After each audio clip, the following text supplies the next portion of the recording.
Back in the 2000s, animated movies were honestly starting off pretty great, and they weren't disrespected by idiots who think drawings equal kids. You had movies like Chicken Run, Monsters Inc., Se me sale la caca. the animated masterpiece that is Spirited Away, and the gut-wrenching CGI cinematic experience that is the mother-loving Shrek. Basically, animated movies were starting off really well for many studios, but for Disney, the experimental era had begun. Though far from being a bad era for Disney, they did have movies that were underperforming or just far from being their best work. The death of their traditional hand-drawn animated films was just beginning. Lilo & Stitch was a successful movie, but with others such as Atlantis not doing so well in the box office, and with Home on the Range being the last plastic straw that completely killed the traditional animation turtle, by the way. Fuck you!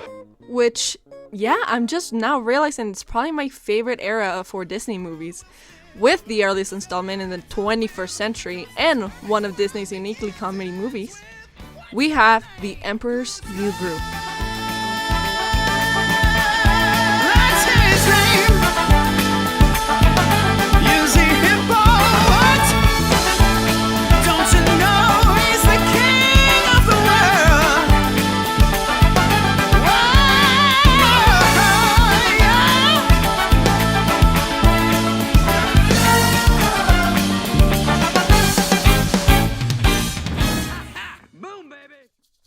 This movie is just such a vibe. I have no better way to describe it. It's funny, the characters play off perfectly off of each other. The voice actors somehow just work perfectly. Even David Spade, that blonde does such a good job in this movie. I have to praise it. Cusco's a great character, and I won't go into it that much. I'm pretty sure Shafrilis has an entire video focus on that, and I don't have the literal capacity to actually go into this full character like he did, so I would just send you over to his video.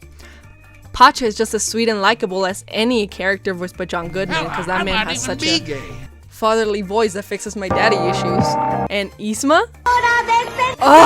Yzma is such a clean villain. She got the style, she got the purpose. She has Eartha Kitt voicing her. She's just perfect. And Kronk? Just the best. I don't need to tell you. Everyone knows it. Kronk is such a peak character. Just smash. Next question.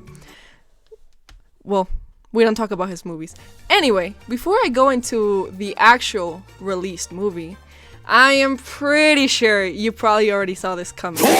Now, I think that this is more common knowledge nowadays, but if you by any chance don't know, but originally Emperor's New Groove was actually a Princess and the Pauper. Just like you. I think that's true. You're just like me. Yes, I can see. I mean a Prince and the Pauper adaptation called Kingdom of the Sun. And surprise, surprise, I also have a whole documentary for you to watch. There is surprisingly a huge amount of content around a movie that never saw the light of day. I mean, clearly enough to make a whole documentary about a movie that never existed. Cusco was originally called Manco.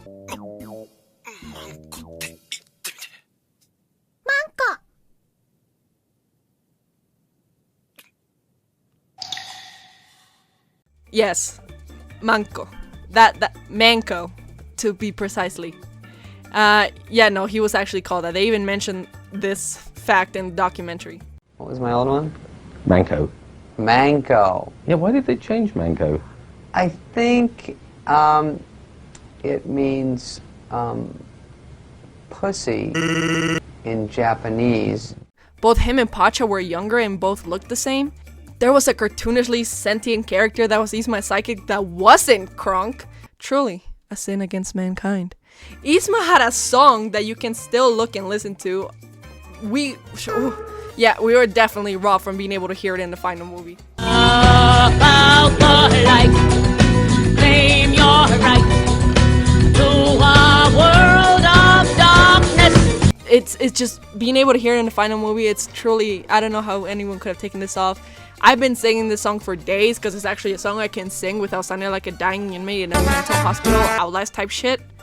There was so much going on into the movie, and actually while rewriting this script in the now 2024, which is now release date, probably 2025. 25 that I'm recording this, I realized that for some reason the original documentary that I watched on YouTube is no longer available, but don't worry, because your Kodo bitch here has found it in the Internet Archives and will place a link for you to watch it in its completion without being restricted to a little tiny corner, because who the fuck wants to do that? This is the SWEATBOX documentary, an hour and a half of content about a movie that never saw the light of theaters. I am still so shocked as to what a mess and what a 360 this movie took. I mean, it barely has any of the original aspects of Kingdom of the Sun. And think about the fact that you can find so much fully animated content. Apparently about 20% of the animation was completed before the changes. There's full-on character sheets, a lot of story beats, as well as just the many ideas and concepts. I'm pretty sure you can find a lot of the original storyboards as well. I mean, they do keep certain aspects, such as the llama transformation, which, yeah, I consider that to be a main aspect of both movies. That Pacha was the main character. The music was just completely abandoned, which, by the way, I really recommend once again that you listen to Isma's song and you look at the incomplete animation, because, dude.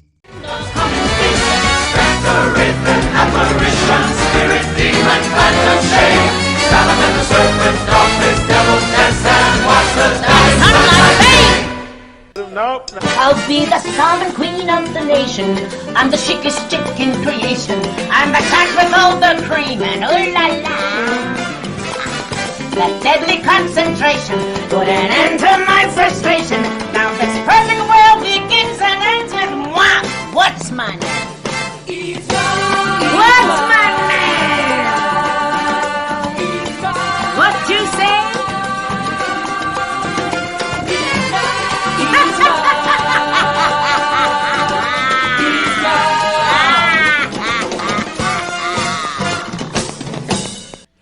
It is such a good villain song, and Eartha Kitt's voice is so great. It has every aspect that, in my opinion, could have enhanced Isma as a villain. Not only that, but I know that the visuals would have been crazy. There are animatics that try to interpret what the final look could have been. A lot of people put in their own take on what the climax of the song would have looked like. Each one very creative and very worth watching. Not only was her song cut, but others such as Will She Love Me or Walk the Llama Llama. Which, dude, these like salsa songs being placed into an Inca movie, I don't know. It just, I kind of like it. I kind of fuck with it. And yeah, it was a very different movie than the final product that we received. I mean, Pacha was voiced by Owen fucking Wilson. Owen Wilson and David Spade. Like, what is this cast? I mean, from the test, they seem to actually do a pretty decent job working off of each other. But still, Owen Wilson and David Spade. They really got these two blonde grown fuckboys to play two Incan twins. Like, what? I love it. Anyway. However, it was what went off in the background that was a mess. I mean, people were passionate about creating this movie, about representing the Incan culture and the music. But after that first screening, things just started to become way more complicated, and there was less time and less room for mistakes. The plot completely changes because no matter what they do, even if the creators are feeling the movie, then just, they're feeling it in their soul, in their titties, in their stomach. The heads just can't see it fitting together. So now we have Manco as the protagonist. Why did I say it like that? Who's turned into a llama. Kronk is at it. Pacha's no longer 16, but now he's 45. Owen Wilson is and now is replaced by John Goodman. One of the directors is also Isma's still here, but from what her animator and as well as the kid herself, she's more removed from the movie. And she's not as present as she seems to have been originally. Like I said, Eartha herself as well as the guy who animated her were very disappointed by how she felt more simplified in this new version. At least that's what they said, but I trust them. I mean, they literally made her pose. And despite how the documentary kind of focuses a lot on Sting, yeah, that Sting from, yes, that band from, yes, that one song, yes, that guy. I gotta say, concern of mine that I'm alloyed to this organization which seems to want to take the best of different cultures, suck them up and then spit them out into something that's like a hamburger. It's really not what I want to do. I don't think that's what they want to do, really, if I think about it. So I'm in an interesting position. I'm only a songwriter. Do I have any say in the final product here? He couldn't have been more spot on about this company. And during the early 2000s, no less. Not only that, but he brought up a great point about this movie. Well, what attracted me about the old story in the first place was its epic scale. It was a kind of, you know, an Incan version of the Bible. It was like the creation in it, and it had up to present day in history, and it was a massive film. And now they've reduced it to a much smaller scale, you know, where it's about family and it's about friendship. All very good values. I'm not criticizing them, but it's not on the big scale anymore. So I'm just wondering whether my skills as a songwriter are necessarily pertinent to that thing. And if that's the case, then Kingdom of the Sun must have been a grandier, more impactful version of The Emperor's New Groove, with more stakes and more outstanding and impactful, I just said that word twice, moments. I read the story beats that are available online, and honestly, I think I would have really liked to have seen this movie. I mean, it's a Prince and the Pauper story, but by Disney, and it definitely seemed like it was gonna elevate more than your typical Prince and the Pauper story. Like, it wasn't just gonna end at a kidnapping. No, there was like sacrifices and rituals and shit going on at the ending, and the son is like an actual character-ish thing. Like, it's an actual like thing that needs to be included in the movie. It's not just like, you know, just, oh, it's the sun that we have there, that ball in the sky that could kill us one day. No, well, this one also can kill. Anyway, regardless, again, it's a Prince and the Pauper story. If it can be the best Barbie movie, who's to say could it have been one of the Disney's best? By the way, I don't consider Prince and the Pauper to be the best Barbie movie. Personally, I like 12 Dancing Princesses and Magic of the Pegasus a lot better, but to each their own. I don't want to be hanged for this. I'm just speaking facts, sorry. It seems it also had a bit of an issue with another movie from another studio, and god damn it, Jeffrey Katzenberg! You sly little slut. So yeah, Emperor's New Groove began production while Jeffrey Castroso was still in Disney, so we all know where this little gaslight gatekeep pussy girl went afterwards. So, if you're familiar with some of DreamWorks' 2D works, you might see some similarities between this film and The Road to El Dorado. Obviously, once you look further into the two films, there isn't many similarities other than the aesthetics and the culture, which in the eyes of a simple public is copycats, which it was basically the point, to release it and make it look like Disney copied them, because we all know Jeff is a little petty ass shaker. So even though I can't confirm or deny that it had an impact on how the movie actually turned out, I find it quite interesting, to say the least. Now, perhaps this movie may never be seen as a screening that was brutally butt fucked by the upper heads, or ears in this case. I mean, who knows? It's one of those things like the original Scraps Utopia, which I really want to talk about, because the Scraps Utopia, I can guarantee, would have been so much better than the actual product that we got. God damn, I mean, shit. Abortion Subtopia, we could have gotten that movie too if we had gotten this one. Hear me out. The many, many movies that have been lost in the files, but there is just that small piece of maybe, which is probably more of an impossible, that we could see the light at the end of the tunnel and maybe get the chance to see this original work. There is a petition in change.org to release the original film, which, I mean, it was created in 2016, which, that was almost 10 years ago. Oh my fucking god. But maybe it could do something. Who knows? You don't really lose much trying. I can leave the link right here below. If you want to go for it, go for it. I'm not going to stop you. I'm not going to force you either. You can do whatever you want. You're a free person. Why are you in America? I mean, I love what this movie turned into. Emperor's New Groove is a really fun movie, and one that I consider focused more on the comedy aspect than previous works from the company. It works really great, honestly. Despite the movie not being this grand scale as it was originally intended to be, the result is still really, really good. The characters still have a lot of complexity to them. Hell, like I just said, there's an entire video analyzing all of Cusco, who is probably one of the few times we have a main character who's a complete asshole and gradually becomes a better person throughout the movie. And I don't mean in movies in general, please don't be stupid. We have the first pregnant woman in animated history, which is voiced by the one and only owl lady, Mommy. Anyway. And the most fourth wall breaks and insane humor of the catalog. Nonsense humor. And it embraces that nonsense. It acknowledges it, and it doesn't feel like it takes you out of the movie. I mean, are we gonna ignore the massive amount of memes that have come out of this movie? You know why? Because it's fucking funny, Kyle! Sure. It has a third arc breakup, but at least it made me feel bad. It wasn't like a boss movie breakup. And, you know, despite not being able to take itself seriously all the time, it does know when to have serious moments. Okay, look, it does sometimes have that dumb shit when they interrupt it with a fourth wall break Cusco who tries to, like, add in a joke, which, yeah, I think that was kind of a miss. But the moments themselves are still pretty good if you ignore that, but yeah, unfortunately, it's not easy to ignore. Fortunately, due to the amount of good comedy from this movie, it didn't go as unappreciated as other works from the 2000s. I mean, it got a sequel, Kronk's New Groove, which, are we gonna talk about it? Do I have to? Okay, fine. It's alright.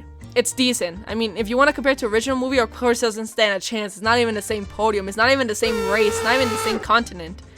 But if you compare it to other sequels, this one's pretty good in my opinion.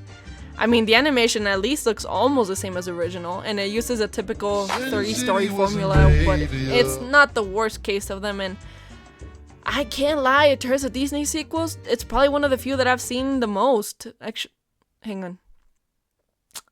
Shit, I think it might have been the one I actually have seen the most. I mean, it's probably between that one or Extremely Good for Movie. Anyway, I can't deny that this movie still has its moments. I mean, come on, the scene with Let's Groove by Earth, Wind and Fire, I don't care what you say, it's iconic as fuck, okay? Okay, embarrassing confession time. I actually, oh god, sorry, traumas, unlocking. I opened the safe, I opened the lockbox. Ooh.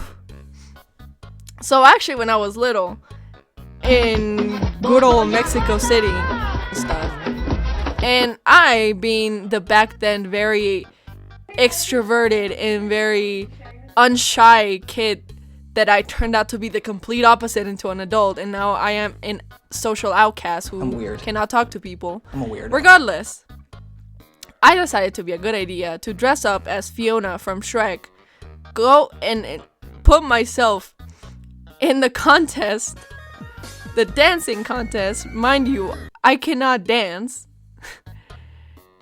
and copy the choreography from this dancing.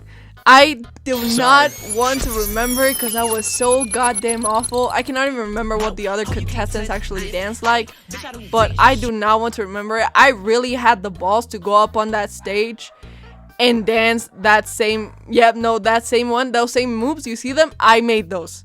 Why? Because I was stupid. But God, I wish to never remember that again in my life. God damn, I hate these dogs. Look, I hate myself too. You can leave your hate comments down below. There aren't gonna be any worse than what I've said to myself 2 inches from the mirror. But yeah, again, I mean, that scene is iconic. A lot of the movie does give me this lukewarm headache feeling I get from watching very specific types of movies, which, as I'm recalling some of those movies that caused me that feeling, yeah, that doesn't help much. A lot of those, to be honest, there's so much worse, especially when it comes to Disney sequels. I mean, all I'm saying is I have no problem watching it. It even got a show that I remember watching when I was a little kid. Was it good? Was it bad? Honestly, I cannot remember. I just remember Kronk was also a student, which I always found hilarious, and the girl because I thought she was pretty. You are gay. But I did watch it quite a bit, and I remember enjoying it for a while, so it could have been that bad. It's not like I didn't have taste. As I recall that I love a good burger more than I love my life. Overall, I added this movie into this series for a reason. It's not only a mix of lost media and the Kingdom of the Sun, but despite saying that this movie still has a pretty big legacy, it was not very successful at the time of release. Disney, in its typical dumbass Disney fashion, they had to compete against 102 Dalmatians, having it released 3 weeks prior, and it was released at an inconvenient time for animation. Especially for this kind of animation, which to be honest was far from their fault. It was in this between area where everyone was still stuck watching the musicals from Disney, which stood out like a sore thumb by not being a musical, and right before the era that everyone started watching Shrek and where animated movies started to try and become more unique, whether that be in the comedy or having different focuses other than musicals, as well as different art styles and animation that weren't trying to be like the typical Disney. So it unfortunately landed in this very awkward stage where it didn't have the chance to flourish as much as it could have. And I mean, sure, It has a legacy. Like I said, due to the great comedy of this movie, there's a lot of memes that have sparked from it. Their audios are used all the time on TikTok, and there are a good amount of videos regarding it on YouTube, so luckily it hasn't been lost. But I do believe that much like Roger Rabbit, it doesn't have the appreciation that I believe it deserves. At least in this case, I mean, we received a sequel in the show, but I mean, you could also say, oh, we received a sequel in the show. Anyway, the movie is an interesting case to look into, which is what compelled me to include it. Also, you know, being part of the experimental era, known to be the modern dark age in terms of success, but like I heard once, it took risks. They wanted to be different, much like many of the movies we'll talk about, and unfortunately that's not something you see anymore. It's a pretty enjoyable movie, one that went through a huge production hell, but it's hilarious, and it will fortunately live on through the insane comedy for longer to come because it decided again to be different. Will we ever get to see the complete version of Kingdom of the Sun? Who knows? From Disney? Very unlikely, almost impossible. Look at them. Do you see how down the shitter they are? I am surprised this company's still lasting. But as the world grows, many talented and inspired people take it upon themselves to create the content that we often missed out on. Unfortunately, 90% of those times, those people turn out to be assholes, or 70% of the time pedophiles. But I see a possible future where a group of individuals put together a rough version of this movie, which would be a sight to see, so who knows? Anything can happen.